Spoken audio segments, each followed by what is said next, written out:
Are you ready? For September?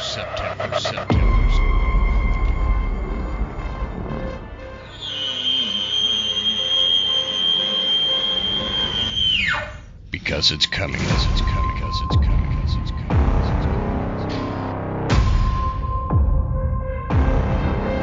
Here he comes. Try your boat. Smoked him, man.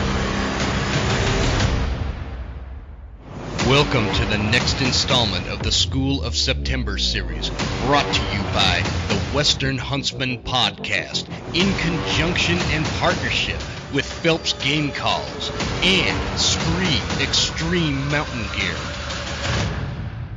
Elk Hunting 201.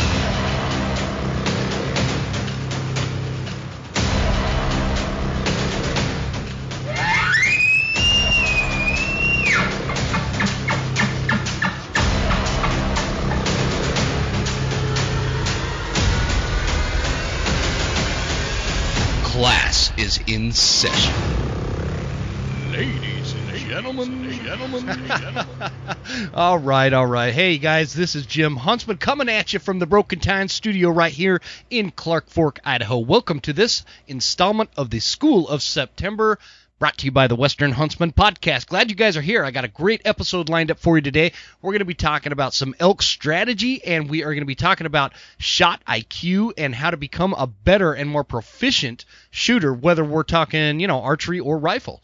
So this is a great episode. I'll tell you about it here in just a little bit. But one thing I need to do real quick, because I totally forgot last week. I promised that I was going to announce the winner for our Phelps Game Calls contest we were doing. And so for those of you that don't know, what we were doing is when you go on the Phelps Game Calls website and you make an order and you're kind of filling out all your information, hey, here's your name, and then it says optional company name. And what we were doing is making up funny, ridiculous, dumb, humorous, whatever company names and having with whatever order. So it didn't matter if you were buying just a one reed or you were buying a whole Phelps setup package or whatever. The point was you were just supposed to make up a name and then snap a picture when it arrived at your house of what the company name was. And we got some doozers, man. We got some really funny ones. I had a lot of fun with it. In fact, what I did is it was so much fun, and I had such good entries and so much response that I couldn't make a decision just based on the name alone, because there was a bunch of good ones.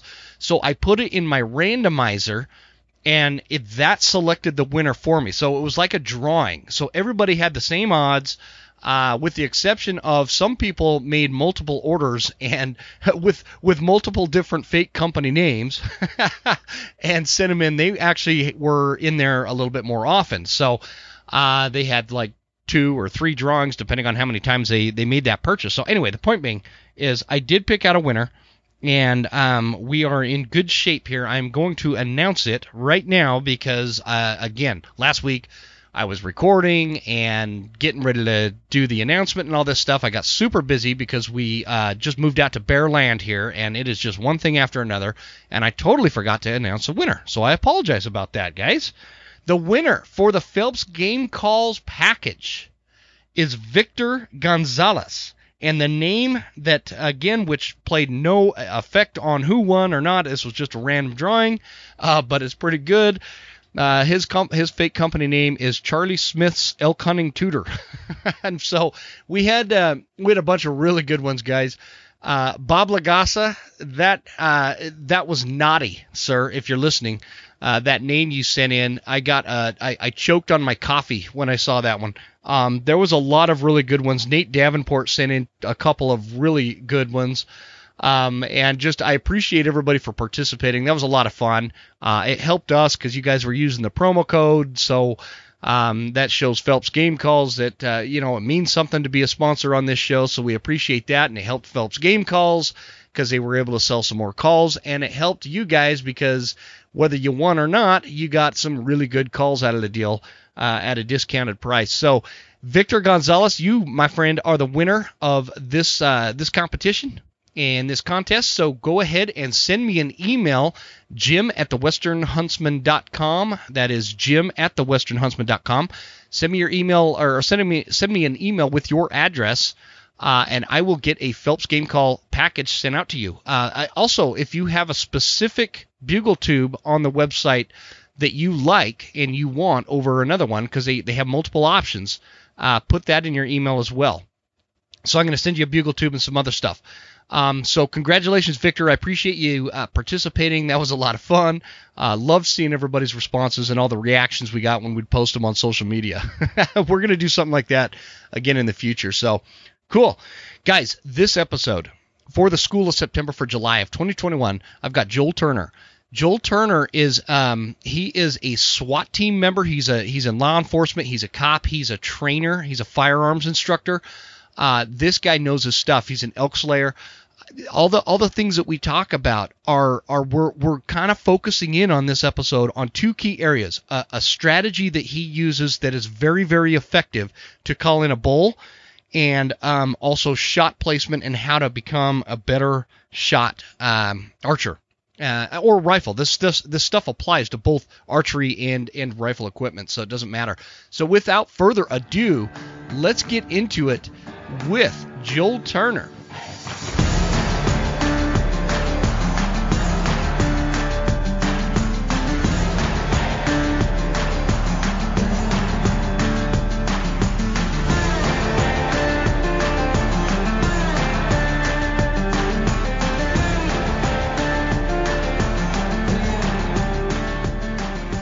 Ladies and gentlemen, welcome to the July 2021 installment of the School of September. This month, I have got somebody I've been really looking forward to having on the show, and I've been wanting to get you on, Joel, for a long time. So Joel Turner with Shot IQ is on the line this year. And how you doing, man? I'm awesome. I did I did my workout already this morning, so I may be coughing and hacking, but I'm still alive, so I'm good to go. What kind of workouts are we talking about? Well, I've got a I got a SWAT PT test coming up here in a few days. So we do this PT test where you do an 800-meter run, and then you have to do 5 sets of 3 pull-ups, 6 push-ups, 9 sit-ups, and 12 box jumps. So you do 5 sets of that, and then you got another 800-meter run, and that has to be done in 16 minutes. That's awesome, man. Yeah, so tell us a little bit about that, dude. You're in law enforcement, and give us kind of a snapshot of who you are and what you do for a living. Well, I've been a cop for the last 20 years. 18 of that 20, I've been on a SWAT team. Most of my role has been sniper team leader in that, and I just recently, I guess you can call it a promotion to team leader. So I'm running things on the ground there, and yeah, so and I'm a sergeant with the department that I work for. So it's been an interesting 20 years, that's for sure. But it's definitely probably time to be getting out of that because things are changing toward the land of crazy. So that's for sure. Yeah, I was going to say it's not like the best time be in law enforcement, but you're not the first cop we've had on the show. And sure. As I tell everybody here at the Western Huntsman, we support you guys and we appreciate what you do. And it's a dangerous job. It's a thankless job a lot of the times. And how cool is that? You're on the SWAT team, dude. What is that like? You guys just get called out randomly and you go report to a truck and go out? Yeah. So we'll, when the cops call 911, it's the SWAT team shows up, and then we deal with business. We've got lots of different equipment than normal patrol would have, and vehicles and weaponry and tactics and gas and flashbang grenades and all kinds of cool stuff. But it's been a wild ride for the last 18 years on that team. So we've done a lot of crazy stuff that you wouldn't believe. Well, you're in like Eatonville, Washington, more of a rural area. That's just where I live. It's not where I work, but I work. Gotcha. I work in a city that's close, but it's the team that I'm on covers the capital and a couple different counties there. So it's it's a fairly big area, and we've had to do some interesting stuff for sure. Cool, man. I was just in your neck of the woods not very long ago. We took the kids to that Great Wolf Lodge place. Oh, geez, yeah. So that's in my area where I work. So Yeah, it was kind of a shit show there. yeah, right. The place is chaotic, man. You should have called me. I'd have told you. All right, let's see. I want to talk a little bit background-wise, like with your hunting. I know you've been involved with the Elk Collective, and you do a lot of seminars, and you're just a slayer of elk, man. Give us a little snapshot of your hunting background. Well, I wasn't a slayer of elk for a long time. I started bow hunting elk when I was 14 years old, and it wasn't until I was 27 did I kill my first bull. Wow. So 13 years of not having success. And I was calling bulls in, I was shooting at bulls. I just could not control myself at the moment of truth. And it just got bad, and it wasn't until I became a cop that I finally buckled down and found enough determination to start to change things for the better as far as shot control goes. But so I've won the World Elk Calling Championships twice, but it was years ago, back in 2008 and 2010. And I have since learned a lot as far as elk and elk calling and how to humanize your elk calling. And that's where I found most of my success, is in actually taking the elk element out of it, which sounds crazy, but plugging in the human element, as far as if it wouldn't call in a human in a primal state, like with no inhibitions, if it wouldn't call in a human, it wouldn't call in an elk. So, humanizing your elk calling and just looking at it like the bar scene, right? That's all the elk woods are, is a bar scene with a bunch of mammals running around with no inhibitions, no societal limits. And that's elk calling in its purest form. So I did not learn how to call elk in. I learned the sounds from the elk, but I did not learn how to call elk in from the elk. I learned that by watching bar fights. So really, that's a different approach to it. Dude, we're going to have a great conversation. I love this. I want to talk about this, humanizing your elk calling. Mm-hmm. Because I think a lot of people are like this, and it's a question that I get a lot. How good of an elk caller do I need to be? What kind of elk sounds do I need to know? Absolutely. And which ones are not so important? And kind of my answer is always, you really don't have to be a great elk caller to call in elk. It's about emotion and being able to communicate how that elk is feeling through emotion, through the sound. I think is super effective, but you're kind of taking it to a whole other level here. I like to call it instinctive elk calling. I'm never calling to an elk's attitude. I'm only calling to their instinct, and that's where the bar fight comes in. Right? Because bar fights are almost always, I'd say 95% of the time, over a male speaking to another male's female. Yeah. That's how bar fights start, right? But if you look at it in the elk world, a lot of people they'll step up to the doorway of the bar, right? And if I told you, I said, Jim, you've got 30 seconds to go in that bar and get punched in the face by another male, but you can't touch anybody, how would you do it? You got 30 seconds, ready to go. Yeah. And a lot of people, they talk about going in and challenging another man or whatever. And I'm like, well, if you walk into the bar and you pick some dude and you walk up to him and you say derogatory things to him or whatever, it depends on that male's attitude at that time, whether or not you're going to get in a fight. But if you go into that bar and you've picked the first female that's definitely with another male, and you speak only to that female, not to the male at all, you speak only to the female, now you deal with his instincts, because she might be interested in you, right? And the cows choose the bulls in elk biology. So, so she might be interested. So he now has no option but to remove you from the bar, right? So instead of going into and getting close to a herd and challenging the bull with a challenge bugle, that will call some bulls in, right? Sure. Bulls that are of the right attitude. But if you go in and you deal with their instinct and you talk only to the cows, which is basically a bugle with no chuckles, because chuckles is a bull-to-bull communication. So if you slip in tight on a herd of a herd bull with his cows and you speak only to the cows by doing a short, raspy bugle with no chuckles, he has no option but to remove you from the bar. Right. And Yeah. it enrages that male. And so it enrages that bull. I mean, it's like they come in a trance. It's amazing how they come in. They don't run in. They display the entire way.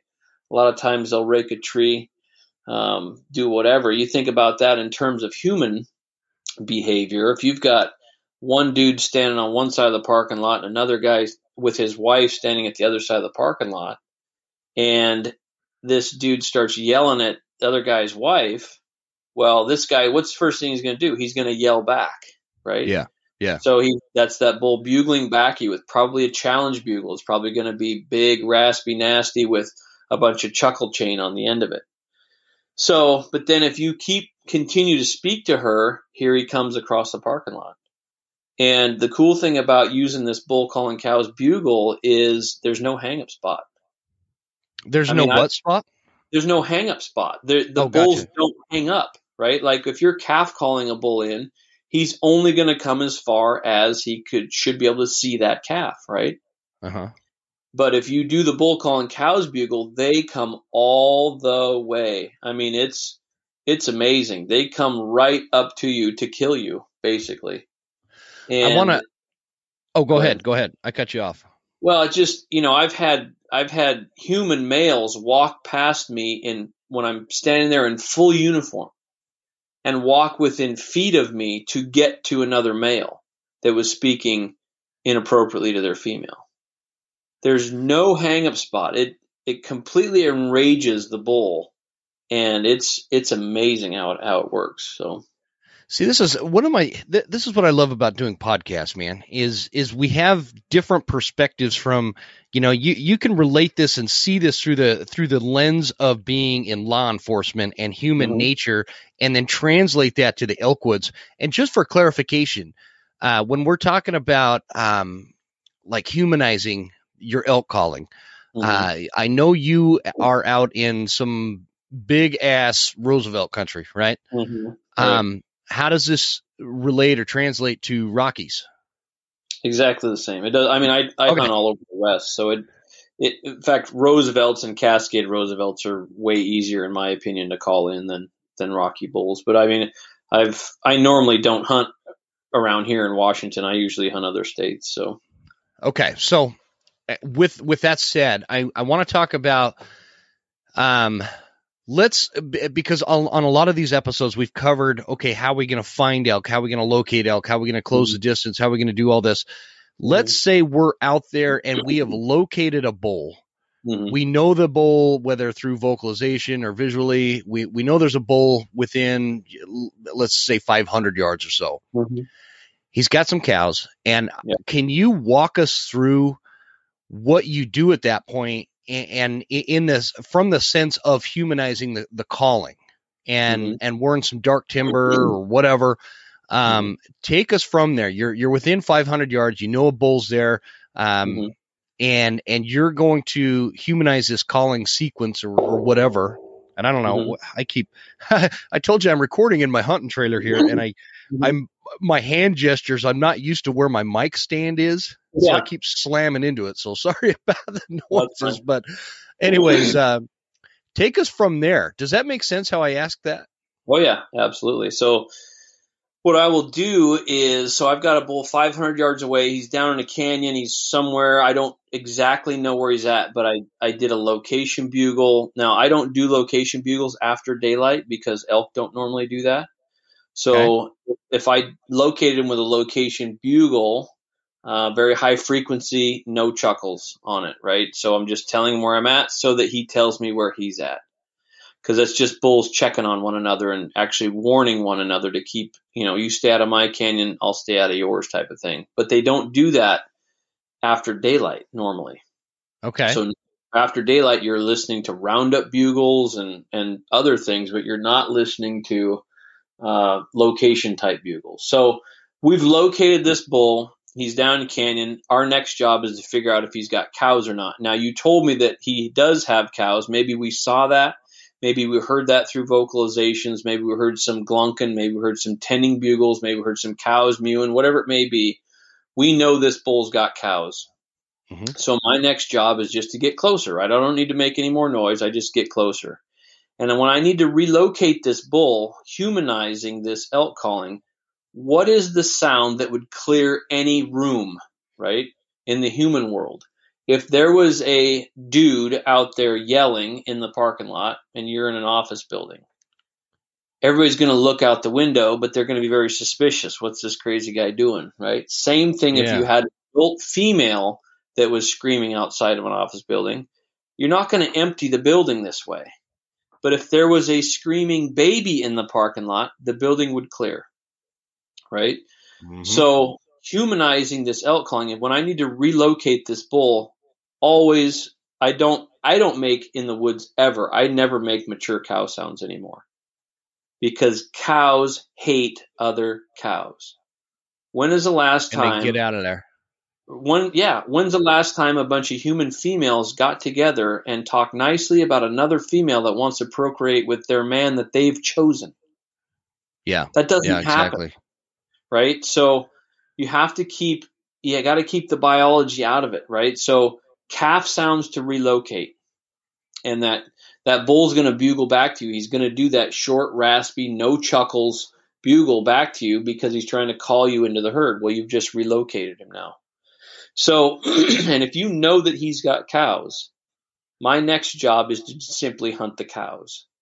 So all I'm trying to do is get within 100 yards of a cow. I don't care if it's the whole herd. I don't care if it's a straggler that's off to the side, feeding off to the side. It doesn't matter. I'm just trying to get within 100 yards of one of the cows. If you can get closer, but don't blow it. And then I get everything set, arrows knocked, feeder set, everything's ready to go, and then I'll hit him with the bull calling cows bugle. It's literally that simple. Usually I've called in 48 herd bulls in the last 7 years with this one sound. And do you have your call on you? I could go get one. I mean, either way, no big deal. Yeah, most of all you need to do is watch anything on Instagram or YouTube or whatever and get video footage of a bull that is within his cows, and you will not hear him chuckling. The only reason a bull chuckles is to talk to another bull. So when he's amongst his cows, you hear this short, raspy, no chuckles bugle. He's talking directly to his cows. So when I slide in on these bulls or the cows, I hit him with that bull calling cows bugle. I mean, people call it different things. They call it a herding bugle. They call it an advertising bugle. I don't care what you call it. It's short. It's raspy. It's got no chuckles. That's the key. Okay. Because as soon as you chuckle, you're talking to the bull. Now you're dealing with his attitude. If you don't chuckle, you're only talking to the cows and you're dealing with his instinct. Right? Huh. So okay. I slide in on these cows, hit him with the bull calling cows bugle, and I shoot them. I mean, and you just sit and wait after that. You hit that. Yeah, you hit that bull calling cow. He's coming right to you. You don't need to set up hang up spots or any of that stuff. He's coming right to you. Okay. So you have to be careful because a lot of times the shot's going to be frontal. If you don't like frontal, or maybe you're shooting a stick bow and you couldn't get your bow drawn because you can't hold it very long. What I do is I shoot them with a longbow or recurve. So I let them come in tight. And I mean, they're 5-10 yards from me, staring me down. And eventually they're going to see you. And I just keep my face behind my limb. And eventually they're going to see you. Something's going to happen. Their body language will change. Their head will raise slightly. And you'll see their eyes kind of open a little bit more. They're going to whirl. You got to let them whirl. So as soon as they whirl and they go completely away from you, as soon as they whirl and those eyes are hidden, remember they've got 270-degree vision. As soon as those eyes are hidden, that's when I draw my bow back. And I don't get all panicky about it. I just draw my bow back at that point, and then I hit him with a yo, right? I hit him with like a bark, but a yo, not with a call, but with my voice. So I'm not worried about, cotton mouth and everything else. I Yeah. hit him with that yo, and they stop. And the cool thing about bull elk is their necks are swollen up, and they can't look over their hind end like a cow elk can. So a bull, when he True. turns to look at you, he has to quarter away from you. Huh. And you're already at full draw. That sequence there now starts your shot process. It doesn't end your shot process. When that shot comes to fruition, that's when we start making decisions to remain conscious in our shot. I love this, man. So, okay, I'm going to try this year, and Yeah. I'm pretty stoked, man. I mean, September is what, a month away? Yep. So, we're in good shape. We're in really good shape. I want to not necessarily switch gears, but I want to talk about something you just said in shot IQ. And can you tell us what shot IQ is? Shot IQ is my company that I basically was born from necessity because I was not a good shot and I was missing a lot in the archery world, and it just killed me because archery was my life. I mean, I shot and shot and shot, and I wasn't getting better. I was actually getting worse. Target panic, read everything, watched everything about target panic, and just nothing seemed to work. And that was the problem, is I was expecting something to work for me. Mm-hmm. Right. And that's how a lot of people take instructions. They hope that something's going to work for them, a set of instructions going to work for them, right? But what they have to realize is, and it wasn't until I realized what the core problem in shooting with the human mind, it wasn't until I realized this problem that I was able to use this different approach. The core problem in shooting is this: your mind will not allow you to cause your body impact as a surprise. Right? Your mind will not allow you to cause your body impact as a surprise. Okay. If it can time the explosion of the bow going off or the rifle going off, it will time that explosion. And what it does is it links pre-ignition movements, right? The flinch, if you will, right? Yeah. You've experienced that. Yep. So it links pre-ignition movements to your trigger motor program. So when people punch the trigger on their bow, not only are they punching the trigger, there's other muscle contractions that are happening to keep them safe, right? Yeah. And those pre-ignition movements are what deviate your point of impact. So it's very unnatural for the human mind to actually control a movement that causes an explosion. It's completely unnatural. So you have to learn. So shot IQ is basically, I teach the conscious defiance of human nature. I teach you how to consciously override your central nervous system at the moment of truth so that you can control your shot on basically the shot of a lifetime, right? Yeah. So, yeah. And it wasn't until I became a cop that I actually dug down deep enough into my determination well and said, okay, I'm doing it this way no matter what, because it scared the hell out of me that I was not very successful in bow hunting and shooting in general, but I was now a cop. And I didn't have the option of missing anymore. And Sure. it wasn't until I did not have enough determination until that point. And then, 2 years into my cop work, I became a sniper on a SWAT team. Still in the back of my mind, not knowing how it was going to go. How was I going to be able to control myself in a high stress shooting event, having to, use lethal force on a hostage taker or whatever it may be, right?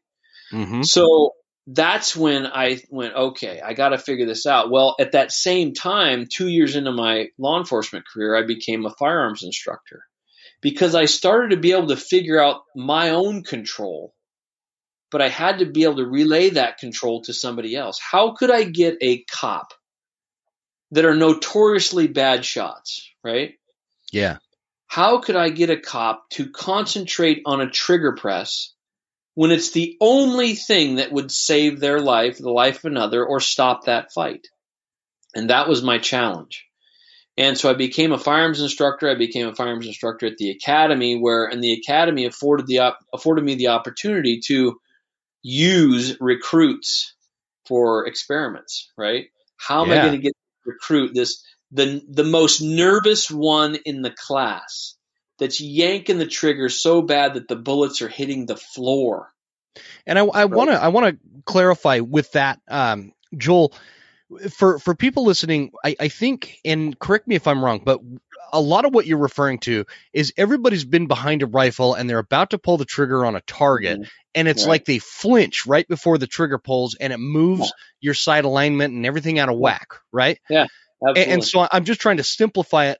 So this is a really important topic because I think that every hunter experiences this, seasoned or brand new. It is a natural reaction to kind of. I'll give you a great example. I was when I was in the Marines and I was in boot camp. They train every Marine to be a rifleman, right? Mhm. And you would think that somebody that grew up hunting Mhm. and behind a 30-06 would be, one of the better shots in boot camp, but it wasn't. It was the people that had never touched a rifle in their life ended up scoring the highest. And what was happening is, for like me, I was used to shooting a 30-06 that would kick pretty bad. Mhm. And I did exactly what you're talking about. There would be this non-conscious flinch right before I pulled the trigger. Well, we were shooting M16 AR, that Yeah. M16A2 service Right. rifles, Right. spring-loaded action rifles. So there's Yep. no kick, and Mhm. and so it was this whole new chain of events that would happen when you pulled the trigger. Mhm. And so I struggled with that initially, and everybody else that had experience with firearms prior Mhm. to coming into the Marines, they had the same problem. Right. So the point is, this is a natural reaction. So that is what we are talking about here, and this Yeah. is I'm excited to talk about this topic. Okay, so What you did in your early service days and throughout your life when you were hunting is you were going there. I mean, there's science behind all this stuff. So that's what shot IQ is. I talk about the science behind it. I don't talk about my opinion, right? I have gotten this down to the point where it's not Joel Turner's opinion on how to control your mind. This mhm, is the actual tangible way to concentrate, right? I mean, because if you ask people the question, how do you concentrate? Nobody can give me an answer, right?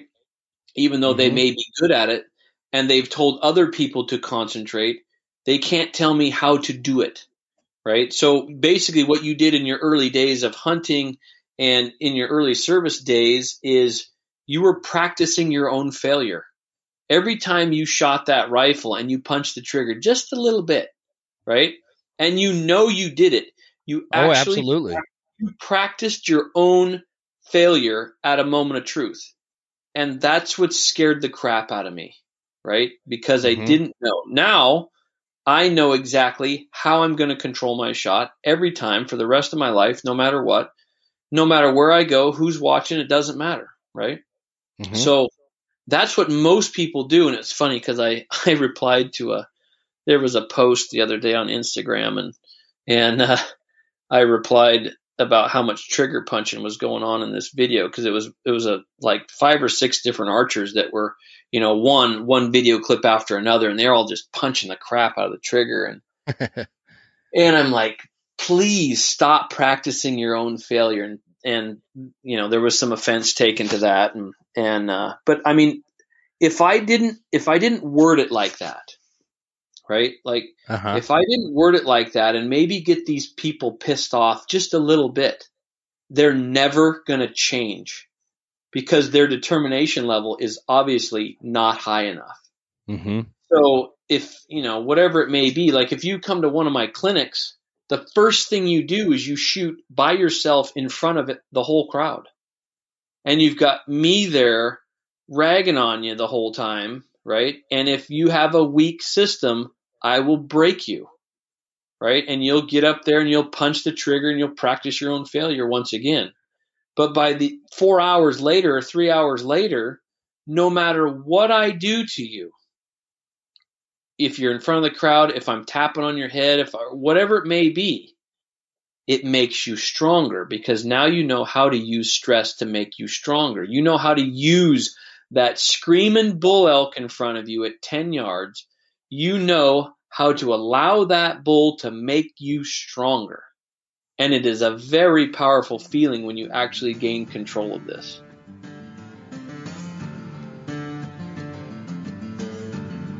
If you're anything like me, hunting is a year-round thing for you, and we're always thinking about how to make our next upcoming season a little bit better, and one way to do that is with gear. And you guys know I'm not a big gear junkie, but I do have some important gear items that I'm always a huge fan of, and they're right here available on this show. Let's talk about Scree Gear. Scree is my go-to camo. Scree is high-performance hunting attire and gear, scientifically tested camo patterns, and all backed by a great company, and I wouldn't recommend it to you if I didn't truly believe in the Scree product. They've got a complete layering system for all terrain and conditions, gear designed to adapt to the weather. It's rugged gear. It's got a lifetime warranty, VIP sizing and exchange program. You can't go wrong with Scree. Get the best out there without breaking the bank, and to make it even better, use promo code The Western Huntsman for 15% off and free shipping. Hell of a deal. Check it out at ScreeGear.com. Next on the list is my oldest and fondest sponsor of the show is Phelps Game Calls. One thing I love about companies like Phelps Game Calls is the American success story that came out of it. And Phelps started in Jason Phelps' garage years ago, and it's now one of the premier hunting call companies on the market, and I wouldn't point you in that direction if I didn't feel like they were the best calls available. Jump on PhelpsGameCalls.com. When you find a call you like, use promo code Huntsman10 for 10% off. I promise you, you will not regret it. Hoffman Boots. Hoffman Boots is a go-to boot company I've been using for years and years and years. And the cool thing about it is I'm only on my second pair of Hoffman Explorers. I put lots of miles on my Hoffman Explorers. They're a great boot. They're not going to cost you a small fortune to get. And they have all the same guarantees and warranties that every other company out there has. If you want to be confident, guys, do not skimp on boots. Go to HoffmanBoots.com.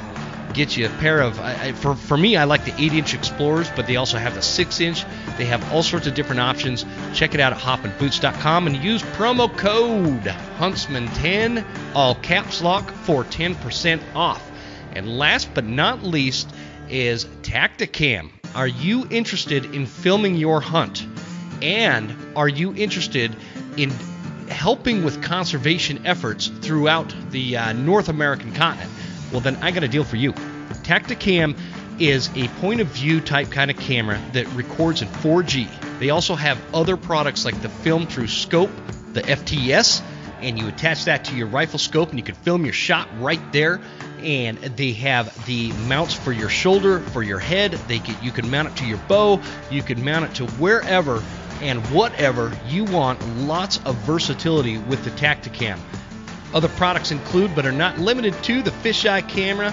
The Tacticam Spotter LR is definitely worth a look if you want to film what you're seeing through your glass while you're actively hunting and get it on camera. It's a great thing. But I think that the thing that I'm most excited about with Tacticam this year is the new Reveal cell cam that is coming out. This trail camera will send you images in real time as they're coming in. They've got like an enhanced antenna for better service. If you're like managing property or something like that, or you've got a bear bait set up somewhere that you have phone service, you can get those pictures right there to your phone. This cell cam is super, super cool. I'm really excited about it. And you can get all this at thewesternhuntsman.com/gear.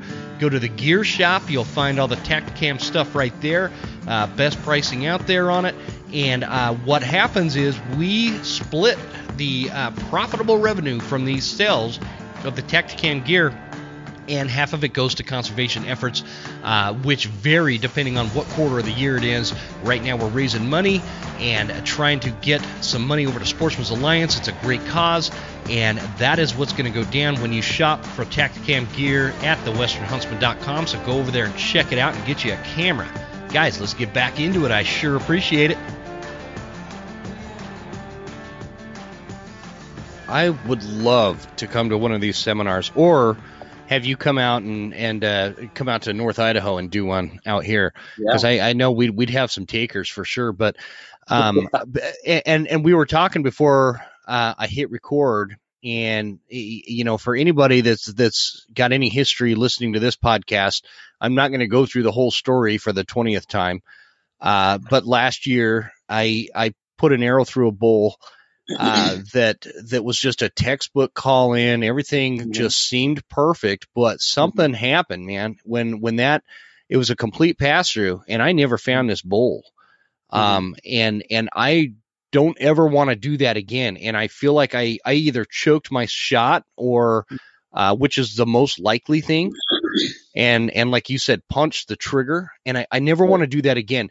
Is there a way for you to analyze that and explain the like basically not choking the shot, punching the trigger, sorry, over a podcast where we don't have anything visual, Sure. So answer me this.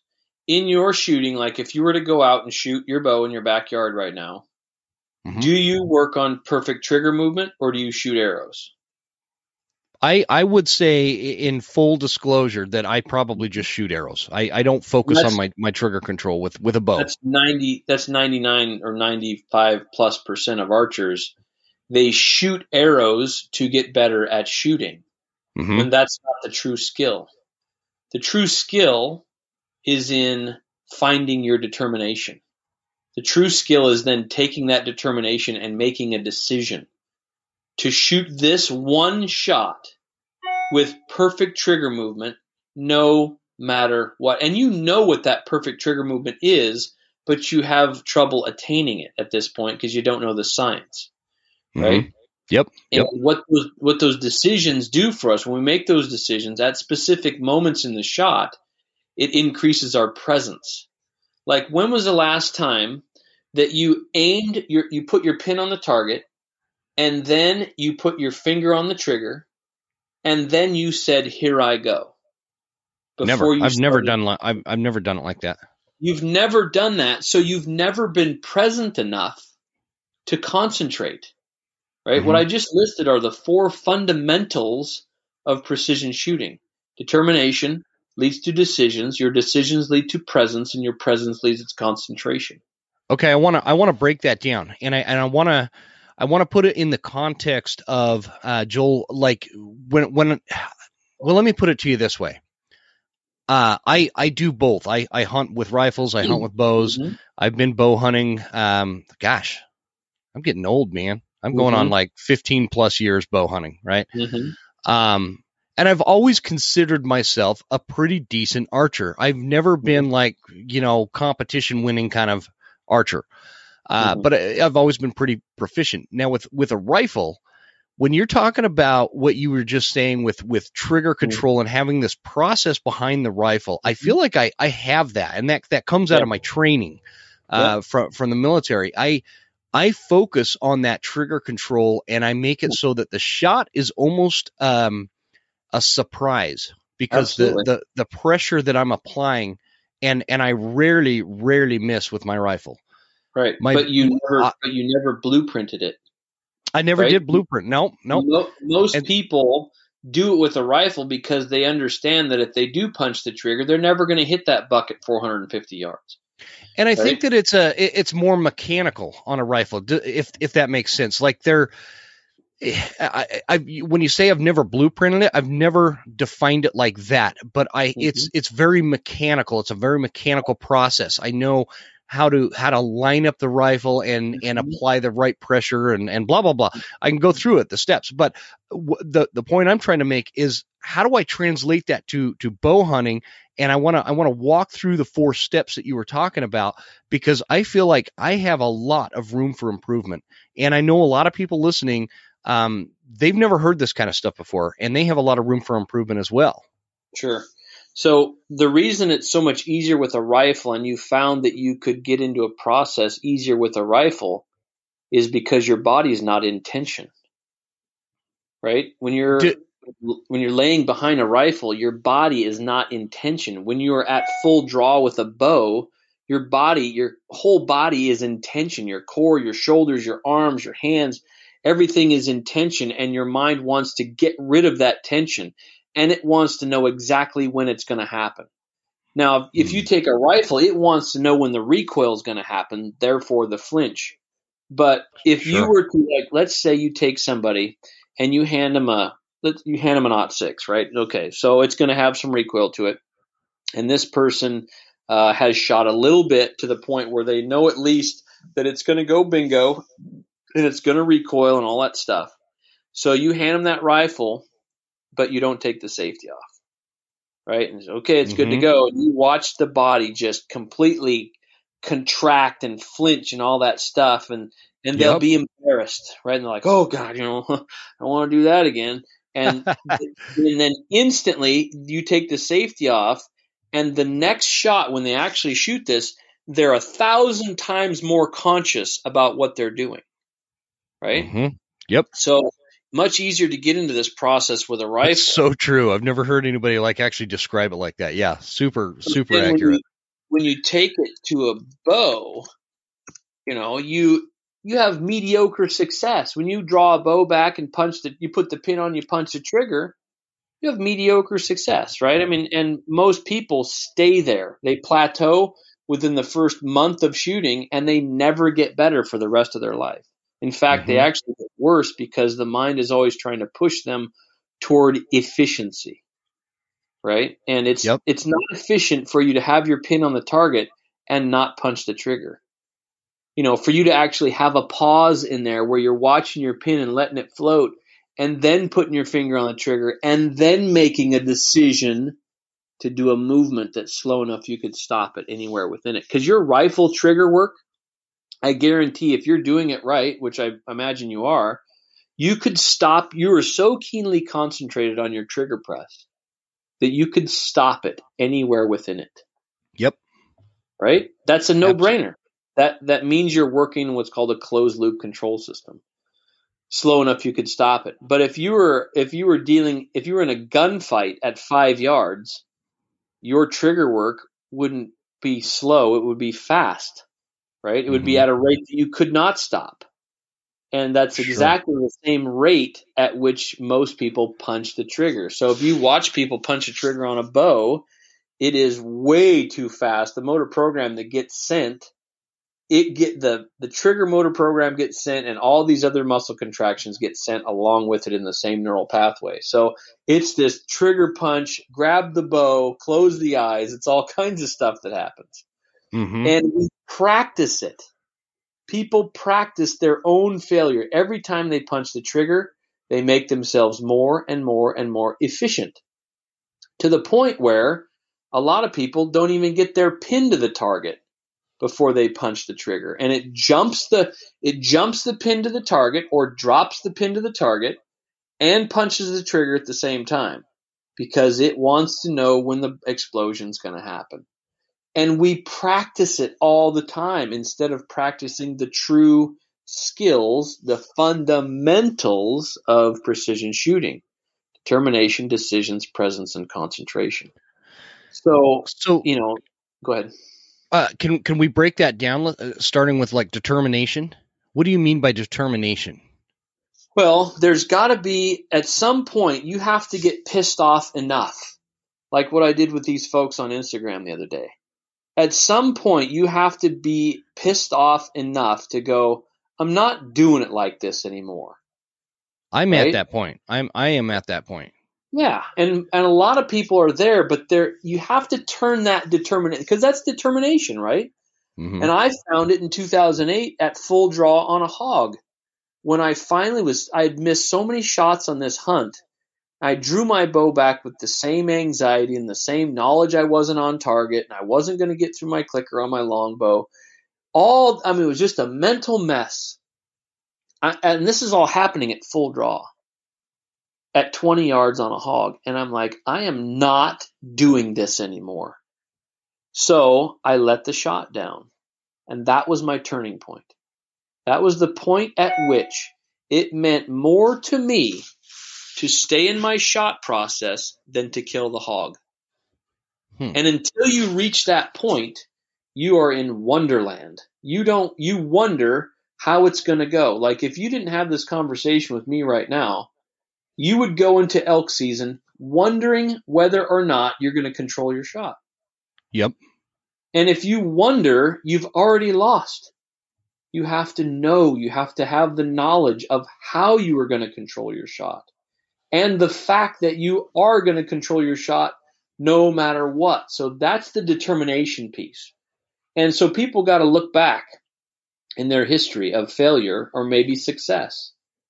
And what was it about that shot where you found your determination, or what was it about that shot where you didn't have any determination, right? And you didn't place any value on that arrow. So finding that is first. And it's not something that I can teach people, but it is something that I can help them find. And look at it this way. Like when I'm training my SWAT guys, they'll run 100 meters, shoot 100 meters, run 100 meters, shoot 100 meters. If they miss, they have to do 20 push-ups, right? And they have to start the whole sequence over again. So while they're down there pushing ground, their determination is building, right? Because if they don't succeed, if they don't actually concentrate on the trigger press, I have it set up to where there's no way they'll hit the target. Yeah. So it forces them into that, and the physical exertion forces the determination, right? Now, I can't make people at my clinics do a bunch of push-ups and stuff, so they have to find it, or they have to manufacture it. I right? would. Well, I mean, some people like good, some people like good, but they got to find it, or they got to manufacture it on the spot. And so once they have that, then I teach them what decisions they need to make. Right? Yep. And so we're going to roll into this decision-making process. So we've defined determination, and now we're going to decisions. What kind of decisions are we making? Walk us through that now. So let's say that you've got a bull coming in. He's screaming, and here he comes, right? And you're thinking, your mind is in a place of, where am I going to stop him? Is he going to come all the way in? Is he going to stop broadside? All this stuff. Your mind is racing, right? And your heart's beating. You got adrenaline. Things are happening, right? So as soon as the bull turns broadside, most people, and this moment that I'm talking about, you're like, oh, damn, this is actually going to happen. Yep. Right? Most people will draw their bow at that point.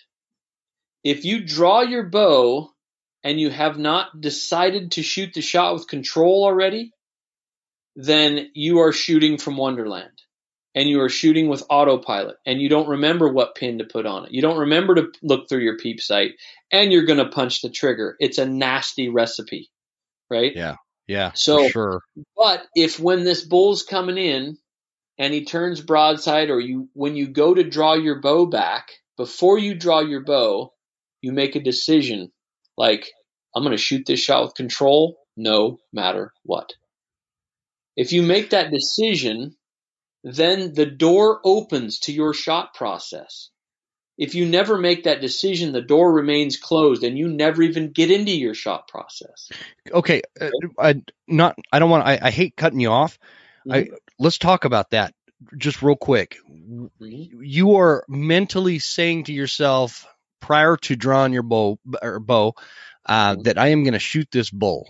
Is that? No, I'm going to shoot this shot with control. You are going to shoot this. I am going to shoot this shot with control, no matter what. No matter what. And if you want to just shorten that up to no matter what, or whatever phrase you want to say, but you say it with determination, and that opens the door. And we'll talk about the shot control house in just a second. But it opens the door to your shot process, to your shot control house, right? Most people find themselves at full draw instead of drawing their bow with knowledge and purpose. Most people find themselves at full draw and try to organize all this crap when they've already got their bow at full draw and their mind is on fire. It's racing. All this stuff's happening. You have to remember what pin, what yard, all this stuff, right? You have a way. Go ahead. Yeah, you have a way of saying things that make me totally reflect. And it's like, oh man, okay, yep, that's exactly what I was doing, man. because I have Yep. found myself at full draw, and I don't even remember drawing my bow. Mm-hmm. And so that's super interesting, dude. Yep. That is you finding yourself at full draw and then trying to organize stuff. It doesn't work that way because you're not running in your conscious mind. You are running in autopilot, subconscious autopilot. Mm-hmm. So instead of, before you draw your bow, say something like no matter what or whatever it is and that when you make that decision, it increases your presence. That's what decisions do, right? So now you draw your bow with knowledge and purpose. Okay. Your next job in your shot is to aim, right? Put your pin where you want it, and you will now be present enough to remember which pin for which yardage you just dealt with, right? So Mm-hmm. now you put your pin on the target, and you have to understand that with visual proprioception, you have no control over your aim. You just put it in the middle, and you literally watch it like a picture. Visual proprioception is your mind's feedback system and how it brings the pin always back to the center. People try to be steady and all this stuff. That's impossible. Just put the pin in the middle or split pin or whatever your sight picture needs to be, and then watch it like a picture. Enjoy the show. Okay? Mm-hmm. So once you've got your pin on, then your finger goes on the trigger and you address the trigger. Maybe you got to put some initial pressure on it. Maybe you don't. However trigger system you use, thumb buttons, hinges, index finger, tension activated, doesn't matter. You address the trigger at that point. You've already aimed. Now you address the trigger. And you can see how you need to get better at organizing this so it can happen faster, right? So we've got our aim, our finger goes on the trigger, and then it's time for the final decision. And what you're doing is you're deciding to do a movement that's going to cause an explosion, right? And you're deciding to do that movement slow enough you could stop it anywhere within it. And that is simply, after the aim and after your finger's on the trigger, saying something to yourself like, here I go. Because think of it this way. You are standing on the edge of a cliff. You got your little toesies hanging over the edge. If you are thinking in the future, like, I don't know if that water's deep enough, you will never jump. If that's what you're thinking, you will never jump. Mm-hmm. It is not until you make a conscious decision to override your central nervous system, right? That's when you override your central nervous system with you usually take a breath and then here I go. And then and only then can you do a movement that hurls your body off of a cliff. It's the same thing in shooting a shot. So you've aimed, your fingers on the trigger, then it's here I go. And then you start your concentration on the trigger movement by talking yourself through it. Right? Mm-hmm. Yep. And at that point, never mind on that. How does a person practice this? You simply use your shot in a different way. You're not going out to the range and practicing your shooting. You're going out to the range and using a shot to practice the fundamentals, right? You're using a shot to practice decision making. You're using the shot to increase your presence. You're using the shot to practice your concentration, right? And then when you shoot that perfect shot, you blueprint it. So the blueprint, there's 4 questions of the blueprint. You know what you have. Question number 1, what was I thinking? And you really need to know what you were thinking after here I go. Mm-hmm. Because your thought has to be completely on the shot activation movement, right? Question number 2, what was I saying? What words was I saying to direct and trap my concentration into that shot activation movement?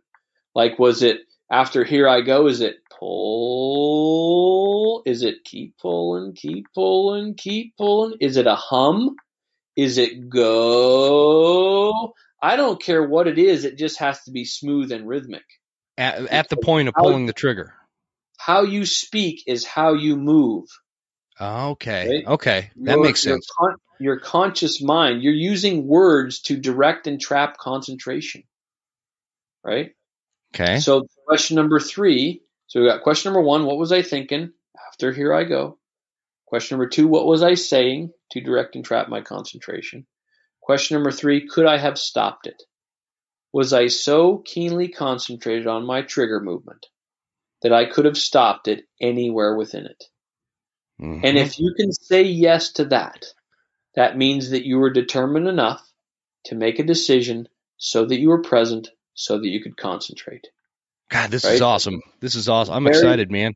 It's a very important question, right? And then Yep. the final question is, what decisions did I make to get myself in the process for this one shot? Did I step up to the line when that bull turned broadside? Did I say, no matter what? And then after I aimed and after I put my finger on the trigger and addressed the trigger, did I say, here I go? Right? And so you map these decisions, because at these specific moments in the shot, right before you draw the bow, you can even say something to yourself as you draw your bow to increase your presence even more for the aiming process, right? Like I used to say, I'm going to do this right. As I drew my bow back, I said something to myself. I call it my half draw moment, right? So, and then finally, after the aim, after the fingers on the trigger, here I go. And people say different things, but what you will find and you've interviewed a lot of people, the next time you interview a very successful bow hunter or rifle hunter, ask them this very specific question. What do you say to yourself during your shot? And every one of them will have an answer. Okay. Every single person that's very successful in shooting in high stress events will have an answer. I've, I obviously I like to throw in humor wherever I can, but I swear to God, every time I've made a shot, what goes through my mind is "Don't miss, dummy." And so, well, what does that do to you, though? Think about that doesn't do that does. Because I don't have any actual focus as to the effect of what I'm saying to myself and how that relates to my shot. It has never done anything for me because I haven't put that together. Right? It has done immense things for you. Because if you're in the middle of your shot and you say, don't miss, dummy, that created pause in your shot. That was a saying that made you more present in those shots. Do you think that adds like pressure to my subconscious that I shouldn't add? I would say, other things like here I go and all these, more positive things. But no matter what, you saying that in your shot, imagine a brand new hunter. They don't say anything in their shot because they're trying to rely on their training, and the practice that they've done, but they've practiced their own failure every single time. So of course they're going to fail and go into autopilot and punch the trigger on that first buck that they see. As soon as the crosshairs get on hair, they punch the trigger and they shoot within what we call the critical second. It's the 1 second in time after the aim is complete. That's the 1 second you need to get yourself through. That's why I use the phrase, here I go, because it takes at least 1 second to say, and it creates that pause for me, and it creates that presence, right? So you saying, don't miss, dummy, does exactly the same thing. It's something, right? We have to speak during our shot. And when you understand the science of it, then you understand what to say, when to say it, and at what rate to say it. Okay, so I love this. I wanna go get my bow and just go start shooting right now and go through this, but actually I can't. It's over at Westwood Archery. I got to give them a shout out for getting all tuned up for this season. I'm really excited to go get it. But the point what I want to talk about for just a minute, Joel, is when we're getting back to you had mentioned, they're practicing the wrong way or they're practicing their own failure, right? Whether we've got a hunter out there that's never been in the field with a bow, or they're just starting out with a bow, or there's somebody like me who's pretty seasoned and only marginally successful. going up and shooting, whether in the backyard or at a range, walking through this process in your mind, like what's in my mind is I'm gonna go back, and as I edit this and get it ready, I'm gonna write some of this down because I don't have paper on me, and my stupid extra screen for some reason is not pulling up. Anyway, technical difficulties. I want to write some of these steps down, and I want to go through it super slow. Right. And go through each step that we're talking about and just kind of functionally and mechanically walk myself through your process, and then get to a point where I can speed that up to as if I'm in a hunting scenario. Is that what you suggest? Well, the best thing you can do is probably just get my online course because it's all in there. Oh, wait, I didn't know you had an online course. Yeah. So I've put this whole thing together in an online course. It's at shotiq.com. It's called Controlled Process Shooting. I'm going to pull this up if my internet will allow it without cutting us out. Shotiq.com? Yep. So the online course, I explain the whole science of the mind and how it works, and then how to apply it in a tangible way, where we talk about all these things and the sequence of decisions. And, I go through every different release aid and how to apply the science to that particular release aid, as far as the movement goes and how to evaluate a movement and all those things. So if you come out of that, that course knowing exactly how you are going to control your shot for the rest of your life. It is life-changing information. Sweet. Yeah, I'm on it right now. Yeah. So you just sign up. Yep. Courses. Yep. And it's controlled process shooting. There's also a precision pistol course on there, and where I teach people how to apply this to pistol shooting. But sweet, I'll get that for my wife, man. I just got her a new pistol, and she's not super comfortable with it. So yeah, so it is literally. I'm probably patting myself on the back here, which is kind of an arrogant move, I guess, but it is literally life-changing stuff. Mankind has been looking for this information since we started shooting a bow. Yeah. But when you nail it down, as far as, those people that were successful in history, they did all these things, but they couldn't explain it because they never researched the right stuff. Right? It's crazy. And it was through my law enforcement firearms instructor experiences that I was able to connect my experience, whether that be a failure or a success, to the science of what's really happening. And when you mesh those two together, then you get this tangible system. It's not butterflies and rainbows and all kinds of stuff. It is literally the conscious defiance of human nature. Yeah. I'm teaching you how to consciously override your central nervous system. And it's really cool stuff, man. Yeah, it's way cool. It's critical too. It's cool and it's critical. So, I'm excited. On your bull that you shot at, if you're wondering what happened, I guarantee you punched the trigger on that. I had to have, man. And this is what I've been telling. Oh, go ahead. Well, if you punch the trigger on it, there's no way the arrow can go where the pin was, because there was pre-ignition movements that moved the pin that you didn't even see.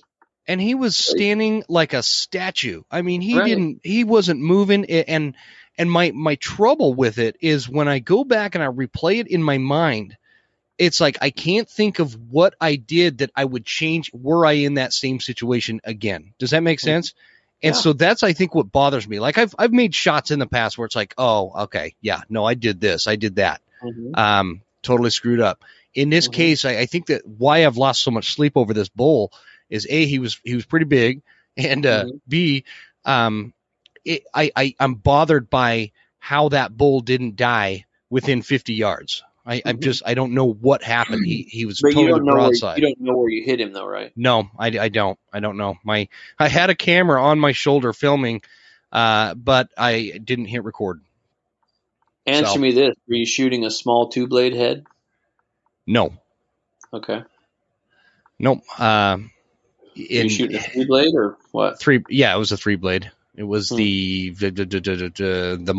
Montec. Yeah, it was a great setup, I thought. But anyway, this year I've got a whole new setup, and it's just time to get to a point where I never have that happen again. And I had somebody tell me, they're like, "Oh, you shouldn't say that on your podcast, man." And it's like, you know what? I don't care, because I'm pretty open with the audience. Yes, I hit a bull, I wounded it, I missed it, and I never recovered it. No idea what happened. I tracked him for 4 days. Sure. And so anyway, or not tracked him for 4 days, but I grid searched for 4 days trying to figure out, what happened. But anyways, enough of me whining about that. The point is I never want that to happen again. And I feel like, I'm glad Dirk always has like the best recommendations. He's like, you should talk to this guy. You should talk to that guy. And he's never wrong, man. So I got to give him some props. Dirk's a good dude. I finally got to, I've competed with Dirk in years past, but we never really talked. He was always really quiet which seems weird now. But I know, right? He was really quiet at the elk calling championships, but now, when we do elk shape camps and stuff together, it's really interesting because I had never heard Dirk speak about elk calling. And he'd never heard me speak about elk calling. And when you get two good callers together, it's funny how it's all the same stuff, right? We just have different ways of explaining it. But when it really comes down to it, you're getting in tight on those cows and you're doing a short, raspy bugle with no chuckles. Yeah. It's really what it comes down to. It's very interesting how it all comes together, and just people explain it in different ways. And I had to, go to a bunch of bar fights to figure it out. And that's what I love about it, man. There's the different perspectives and perceptions of how people come to the same conclusions is always of interest to me. And I love it. I love learning the behavioral side of elk. And like you, I've been in scenarios in my life where I'm able to relate this humanistic aspect of animal behavior in general. And especially like when I had horses, that's a whole other perspective. Horses and how you can relate that to how humans behave versus how animals. I feel like horses are like this liaison between the two in a lot of ways. And you learn a lot. You just learn a lot about this stuff. And so this episode, we've got this really good strategy where you are locating an elk and you are using almost a calf cow or a calf call, right? Yep. Yeah, I don't do any mature cow sounds. I keep all my female elk sounds on the calf spectrum, and that elicits responses from both sexes. Right? And then yep. Either the cows are going to mew to you or the bull's going to bugle to you, but they don't do nothing, right? There's always some type of reaction. There's always some type of movement when you are calf calling. So, like if you don't know whether a bull's got cows or not, and you go down to relocate him, and you do calf sounds, and he bugles to call you in, and then he bugles again but has moved closer to you, he doesn't have cows. So now you just set it up for the hang-up spots, right? So I always set the calling location first, establish where the hang-up spots are, and I either send my shooter past the hang-up spots or I move past the hang-up. I do my calling, and then I'll move past the hang-up spots, right? But that's for a bull that doesn't have cows or left his cows. But if he bugles from the same spot twice, he's got cows. So just for sure. Cows, slide in on the cows, hit him with the bull calling cows bugle. No cow calling or any of that crap when you get in close to cows, because they will take their bull away. Cows hate other cows. So don't get tight. I watch it year after year. People get in tight on these herds and cow call, thinking they're going to pull this bull out. The cows won't let him go over there. So exactly.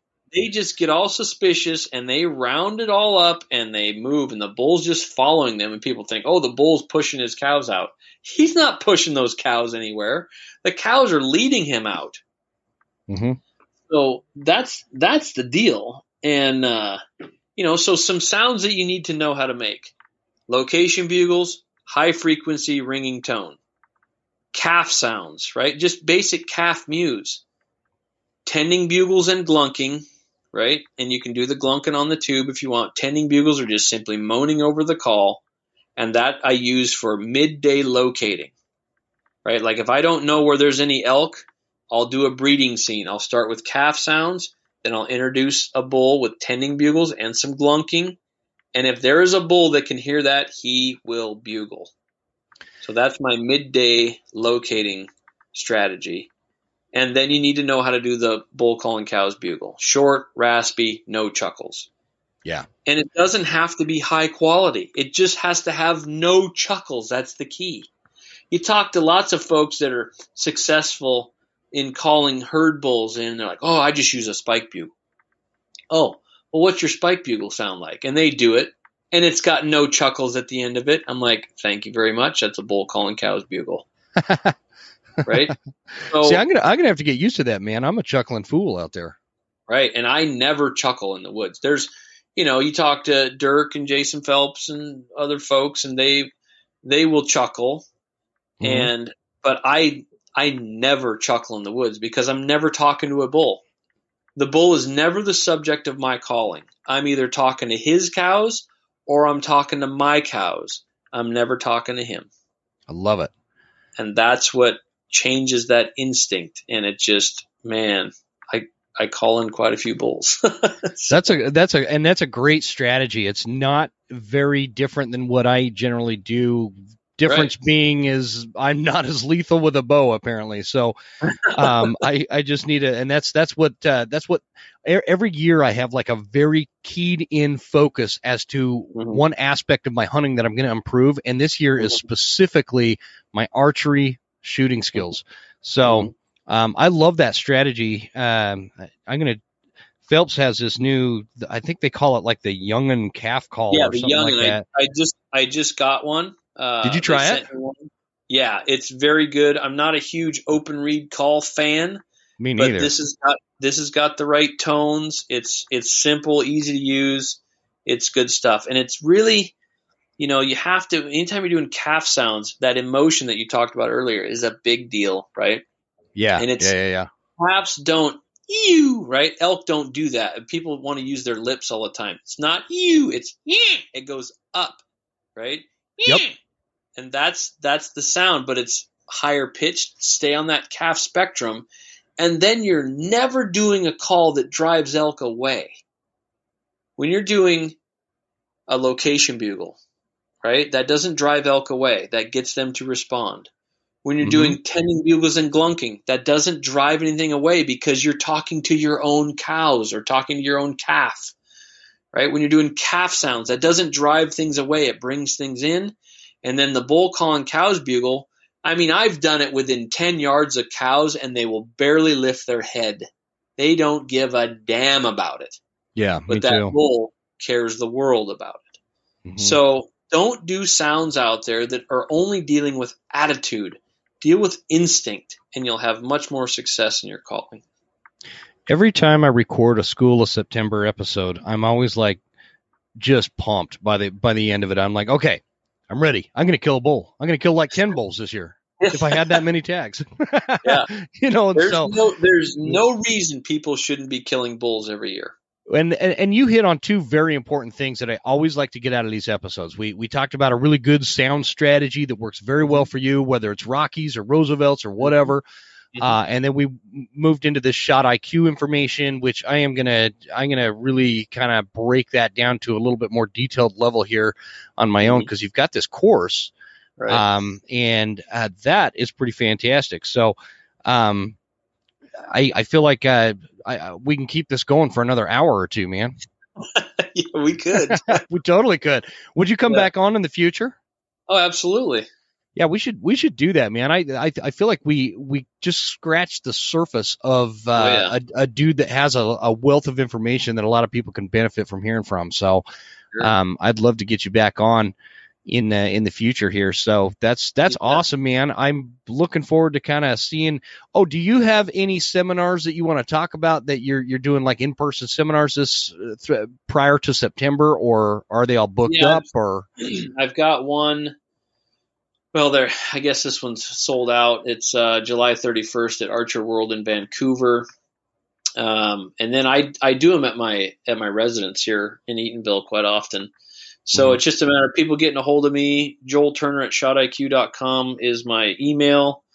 And if you email me, I can give you my phone number and we can chat about it or figure it out. If I travel somewhere, I like to have 20 students when I travel. And Sure. but yeah, I'd love to come to North Idaho and do one, man. It'd be awesome. Well, we're gonna have to figure that out, man. Because I'd love to have you up here. I think that would be really, really cool. I know you do a lot with Dan over at Elk Shape. Yeah, and he's the one that introduced us, I think. Oh yeah, it is. Yeah. Yeah, and he's not super far from me, so that'd be perfect. Close, but actually, yeah. Now this has been great, man. I appreciate you coming on. I think let's just keep in touch, and we'll put something together in the future for sure. So yeah. If anybody can make it to those elk shape camps, we do those, or Dan puts those on, and it's you've got me and Dirk and Phelps, and you've got all these other incredible people. Each have their own skill sets that are just, you just cannot find this information. It's so different than when we started elk hunting, right? Oh man, and to have at 14, and if you go to one of these elk shape camps, it's just life-changing, exponential learning curve straight through the roof, and you just go into the elk woods with so much more knowledge about what in the hell is really going on out there. And it covers everything. And it covers everything. Like you've got everything from shooting to calling to fitness to nutrition to tactics and strategies and moon phases and blah blah blah blah blah. It's just so much information that and Dan does such a great job putting these things together. I highly recommend. That's one of the first things I tell people. If there's an elk shaped camp, you're going to get a lot of different perspectives from a lot of successful hunters, and you will walk away a much better hunter than you were when you first showed up. So that is for sure. Yeah, good deal, man. Well, I appreciate it. Looking forward to September, and let's keep in touch. Yep, you bet. Thanks for having me.